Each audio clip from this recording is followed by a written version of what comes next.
The mixed martial arts event of the year, no, of the decade, no, of the century is about to be upon us. Next week, on the White House lawn, to celebrate the 250th anniversary of America's independence from Great Britain, the Ultimate Fighting Championship, led by their CEO, Dana White, will be putting on UFC Freedom 250, an all-American event which will be attended in person by members of the United States military, a patriotic celebration of what it means to be a real American citizen. An event that stands for the core American values of life, liberty, and the pursuit of happiness. And of course, an undying allegiance to Brazil, which of course is best exemplified by banning the literal only undisputed American champion on the entire roster, Sean Strickland, who just won his belt in a generational upset against an undefeated champion, for noticing a few too many patterns surrounding the relationship between America and Brazil. But anyways, before we get into the predictions for this card, just a reminder, if you want to watch MMA that isn't run by a bunch of Brazilian, you can always watch Ryzen or the PFL or Octagon instead. Although I already know that you're not going to, and you're just going to go and consume product and not ask questions about said product. But anyways, let's get this predictions video started by going over the first fight on the card, which is Diego Lopes versus Steve Garcia. And well, my predictions for this fight haven't changed that much from the time it has been announced. Steve Garcia is a solid boxer and KO artist, and has finished 6 out of his last 7 opponents, including KO wins over David Anama and Melquizael Costa. And we just saw in the Arnold Allen fight how hard Melquizael Costa is to finish. I mean, Arnold Allen, he's not exactly a power puncher, he's kind of pillow-fisted, but he was landing clean left hands on Melquizael Costa, and Costa didn't go down. However, when predicting this fight, the one question you have to ask yourself is, who do you think is scarier on the feet? Steve Garcia or John Silva, who, as you guys all know, Diego Lopes took down and 10-8'd in the first round with elbows, and then finished him with a spinning back elbow in the second round. And in the process of getting to that finish, Diego Lopes ate so many hard shots over John Silva, who I believe hits just as hard, if not harder, than Steve Garcia. And I'm just going to be honest, John Silva just seems like a better and faster and harder hitting version of Steve Garcia to me. And look, if you can eat shots off of John Silva, I'm sure you can eat shots off of Steve Garcia. And Steve Garcia, he doesn't have that much of a grappling game. He's almost completely a stand-up fighter.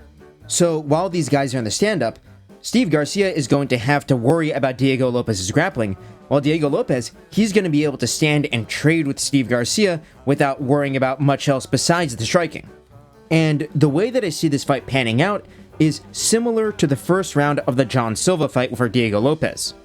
I believe that the fight is going to start off in a striking exchange, which is going to be relatively even.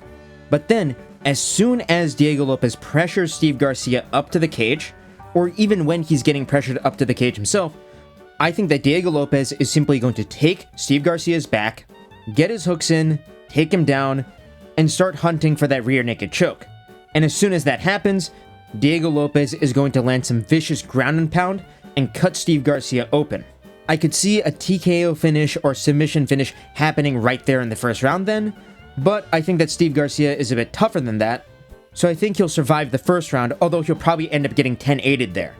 And then in the second round, after Steve Garcia has been bloodied up and softened up by the ground and pound of the first round, I think that Diego Lopes is going to take him down again, and then finish him with strikes or with something like a mounted triangle.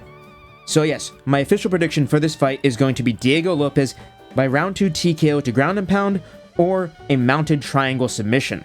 Steve Garcia simply has not faced the level of competition that Diego Lopes has. And sure, Diego Lopes, he's lost to the likes of Movsar Evloev and Volkanovski twice, but all those fights were quite competitive. And while Steve Garcia has that finishing potential, he just hasn't fought anybody who's close to Diego Lopes' level yet.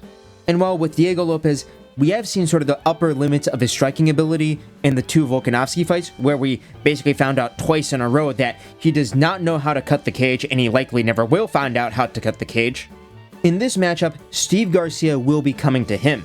And while Steve Garcia, he might have a marginal advantage in the striking, Diego Lopes' own striking and his chin is going to neutralize that advantage.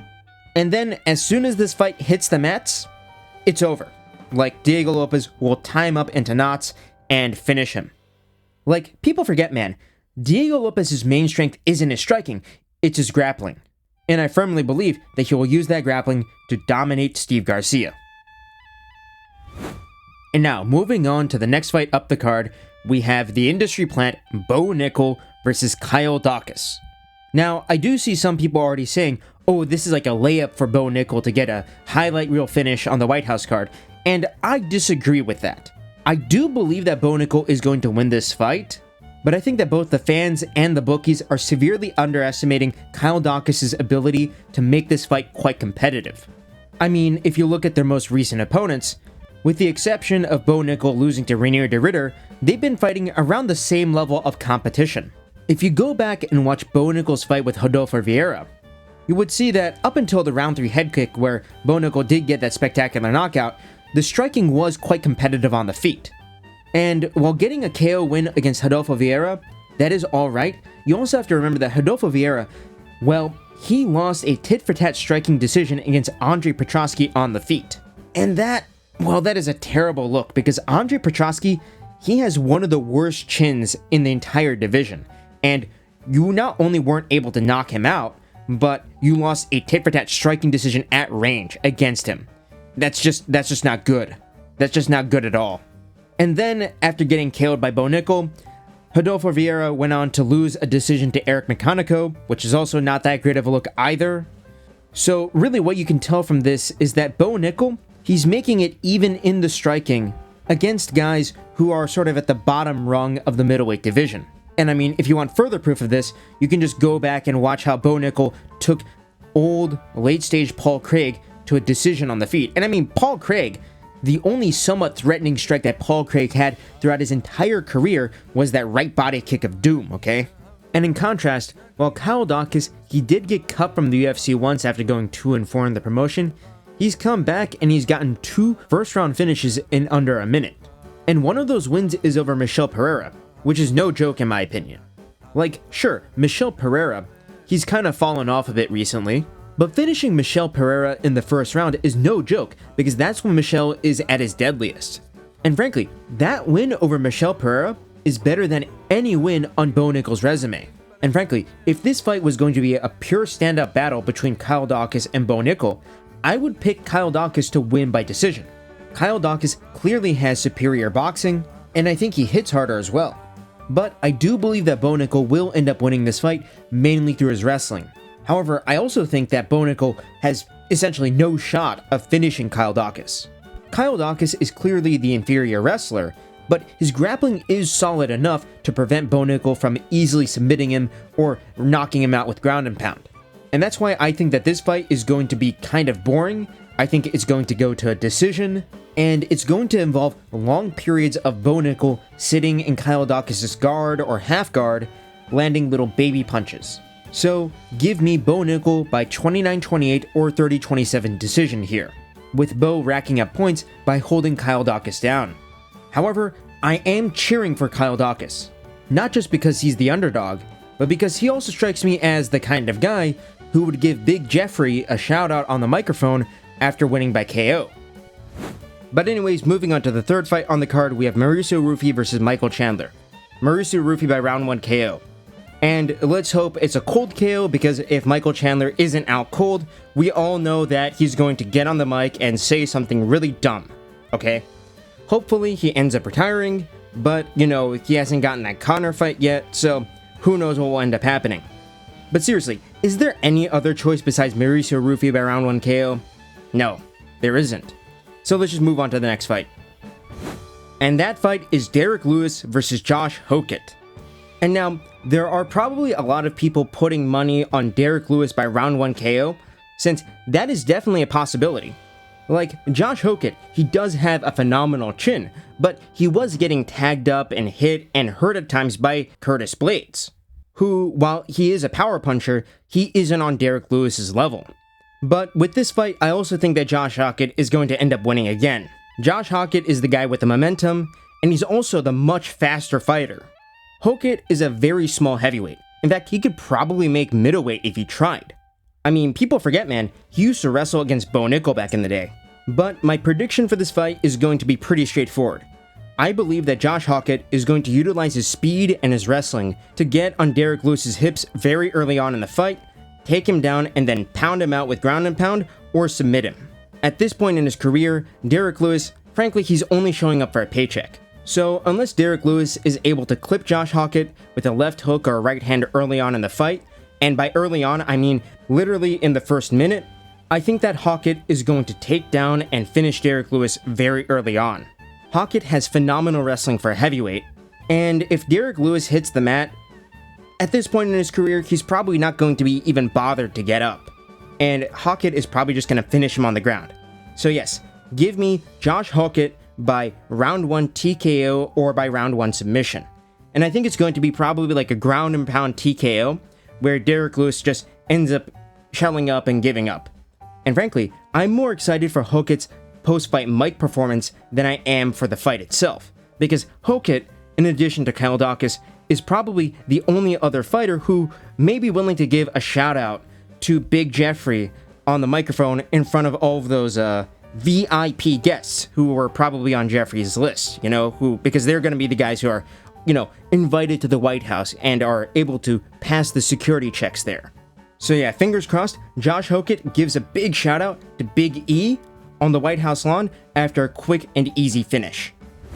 And now, moving on to the featured fight of this card, we have the other industry plant, Sean O'Malley versus Aiemann Zahabi.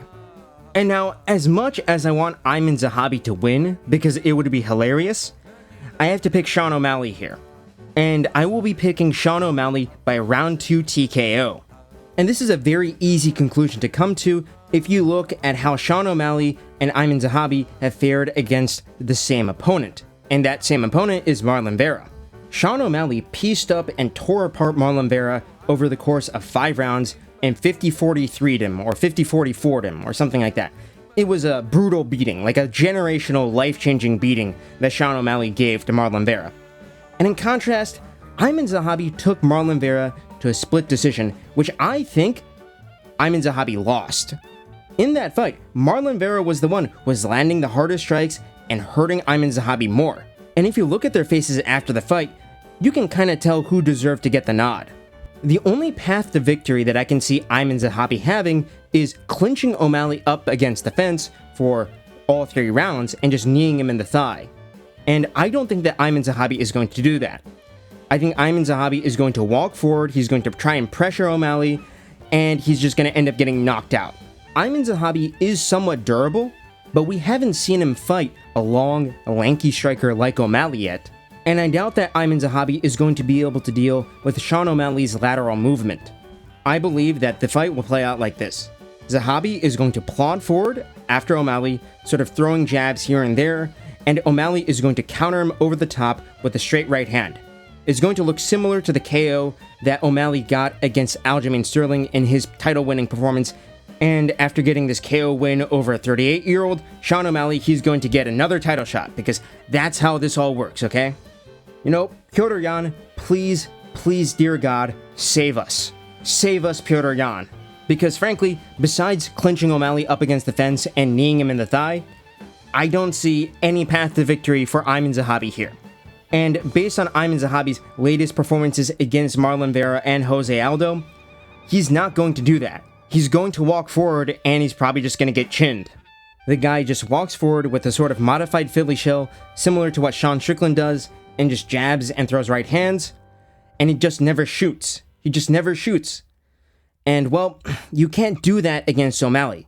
In order to strike with O'Malley, you need a wrestling threat. You need to be able to threaten takedowns. And Aiemann Zahabi, he's not going to shoot. He's going to test the stand-up for way too long, and he's going to end up getting knocked out. And I think it's going to happen in the second round with a counter right hand. And now, moving on to the co-main event, we have Alex Pereira versus Ciryl Gane for the interim heavyweight title. And here, I'm picking Alex Pereira to win by KO. And now, I do think that this fight is going to be the most competitive on the card, except for maybe Bo Nickal versus Kyle Daukaus. But really, it all comes down to this. Lighter man skill. Everybody keeps on saying, oh, Ciryl Gane, he's so light on his feet. Oh, Ciryl Gane, he's so fast. Oh, Ciryl Gane, he's so technical. But then, you have to add at the end, for a heavyweight. Ciryl Gane is fast, for a heavyweight. Ciryl Gane is very technical, for a heavyweight. Ciryl Gane has great footwork, for a heavyweight. All of it is for a heavyweight. And while Ciryl Gane is fast and technical for a heavyweight, he lacks the key heavyweight trait that Alex Pereira actually has, which is power. This is going to be the rare fight where the guy moving up from the lighter weight class has more power. And that power, that finishing potential, is what leads me to believe that Alex Pereira is going to win this fight.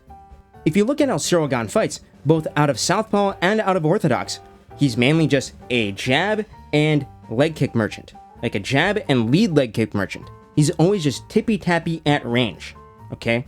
He's always jabbing and inside low kicking. He very rarely throws power strikes. In contrast, everything that Poatan throws has power. His jabs bust up his opponent's faces. His low kicks can knock opponents off their feet. And of course, any sort of looping punch he throws, be it a right overhand or a left hook, that can put any opponent out cold. And I also believe that that power advantage is going to lead to Alex Pereira deciding the momentum of the fight and how the fight is moving. Because Ciryl Gane, he is a very sort of outside fighter type of guy. He is an outfighter, right?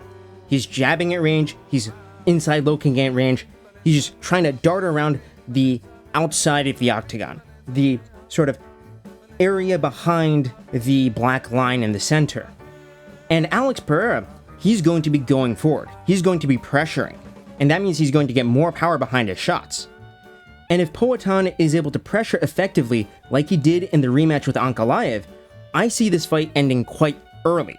I don't think that Ciryl Gane has dealt with a striker with both the combination of speed, technique, and power that Poatan has, and he's also definitely never dealt with anybody who throws calf kicks like Poatan.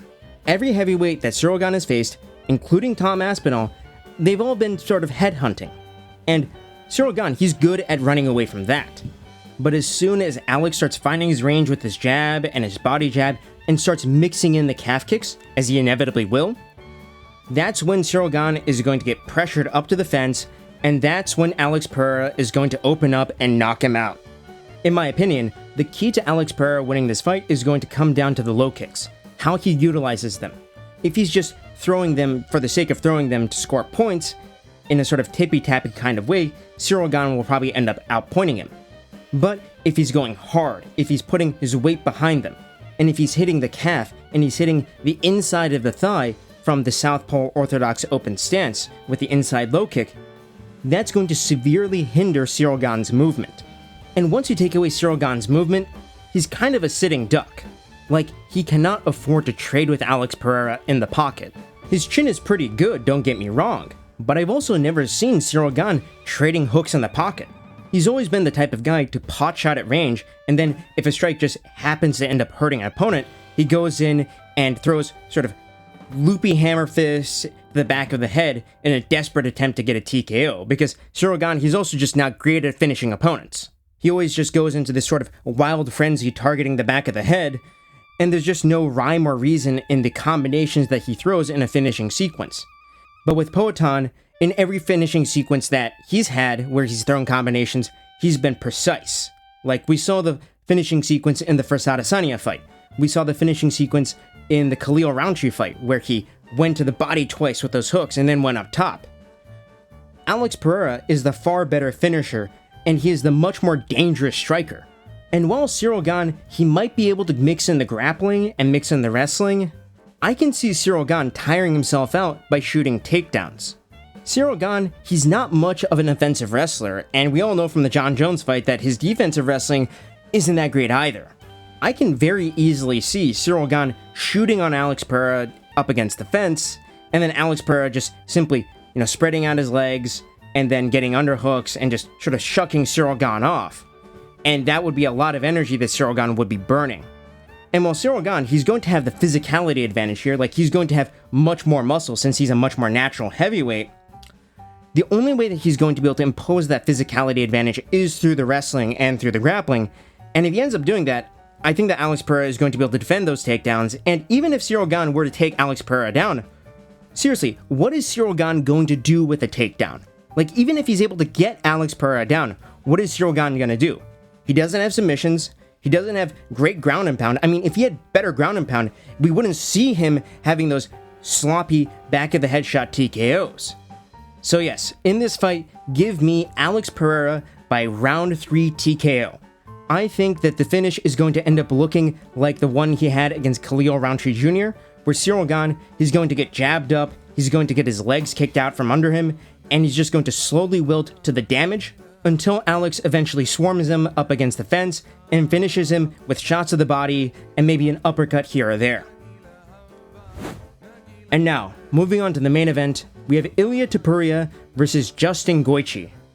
And look, we've all seen Justin Gaethje crashing out on Twitter, complaining about how Sean Strickland is not a true patriot or not a true Trump supporter or whatnot, because Sean Strickland can't support Brazil, a certain country in the Middle East that has very, very deep connections to the United States government.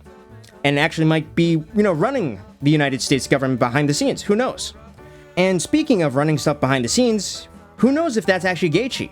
Ali Abdelaziz is Justin Gaethje's manager, and the way that Justin Gaethje, the Justin Gaethje account on Twitter has been tweeting, I'm led to believe that it's Ali tweeting from Gaethje's account, running things behind the scenes. Just like how everybody knows that Donald Trump is being controlled from behind the scenes by Brazil. But anyways, enough political talk, let's get into breaking this fight down. And well, what is there to say? Ilia Topuria is going to finish Justin Gaethje in the first round, or the second round maybe. I don't know how he's going to finish him. I think it's going to be a KO, but there's a good chance that Ilia Topuria shoots and takes down Justin Gaethje and submits him. Both because Ilia Topuria probably wants to prove that he has the grappling and the submission ability, leading up to his fight against Arman Tsarukyan, which will inevitably happen, or just because, with Justin Gaethje, in his 2 other undisputed title fights against Khabib and Charles Oliveira, he lost those by submission as well. And if you go back to Dustin Poirier's career, he lost to Charles Oliveira, Khabib, and Islam all by submission. So it would be sort of fitting, in a way, for those 2 sort of upper echelon lightweight gatekeepers. Justin Gaethje and Dustin Poirier to both lose by submission in their undisputed title fights. But seriously, Ilia Topuria is superior to Justin Gaethje in every facet of mixed martial arts, except maybe the high kicks and the body kicks. That's like the only thing that Justin Gaethje might have an advantage over Ilia Topuria in. And sure, you can say, oh, you can't count Gaethje out. We just saw Sean Strickland pull off a generational upset by beating up Khamzat Chimaev over the course of 5 rounds. But here's the thing, with that fight, right? We all were saying, leading up to that fight, that if Sean were able to defend the takedowns, especially in the first round, and gas out Khamzat, there was a chance that he would be able to beat him, because in that fight, Sean Strickland was clearly the better boxer and the better striker. But in this fight between Ilia Topuria and Justin Gaethje, Ilia Topuria is superior to Justin Gaethje in every facet of mixed martial arts. He has better boxing, he has better wrestling, he has better jiu-jitsu, he arguably has better leg kicks. I mean, Ilia Topuria, he was spinning around Alexander Volkanovski with his calf kicks in their title fight, right? And when it comes to physical attributes, Ilia Topuria, he has a better chin, he's going to have superior power. He's also probably going to be stronger than Gaethje because he's such a stocky and well-muscled guy. The only attribute that Justin Gaethje is beating Ilia Topuria in is height and reach. And even then, Ilia Topuria has dealt with taller and lankier opponents in the past. And seriously, this is just the freest title defense I've ever seen since probably Sean O'Malley versus Marlon Vera 2. Just on paper, there's nothing that Justin Gaethje does that Ilia Topuria can't do better. And we're talking about 37-year-old Justin Gaethje here, who took Paddy Pimblett to, a 49-46 sort of competitive, sort of not decision. And Paddy, well, he's not great. He's not good at all. And he's probably going to get beaten up by BSD. So, I'm taking Ilia Topuria by round 1 KO. Brutal, out cold, and just flattened out on the canvas. Gaethje twitching, similar to the Max Holloway KO, but much earlier on in the fight. Gaethje, he's taken a lot of damage throughout his career.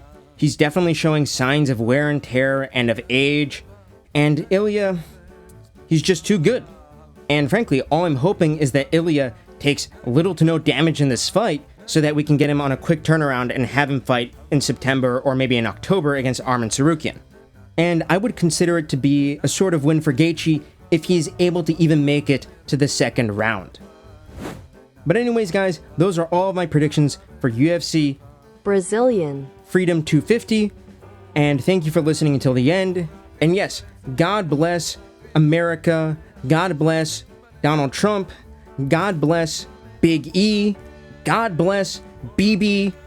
And yeah, hopefully by saying those things, I can prevent my YouTube channel from being terminated for the foreseeable future. Thank you and goodbye.